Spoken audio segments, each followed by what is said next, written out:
Ayan po, yun yung kukunan natin yung mga idol, yung ginawa natin kaninang umaga.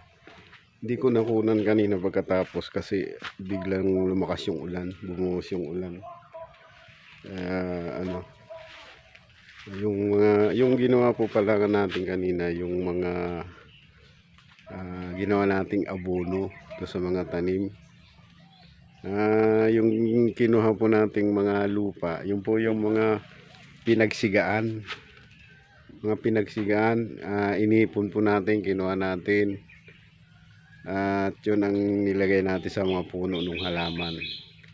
Tara, pakikita ko po sa inyo yung mga nilagyan natin ng mga lupa na mga pinagsigaan ng mga dahon-dahon.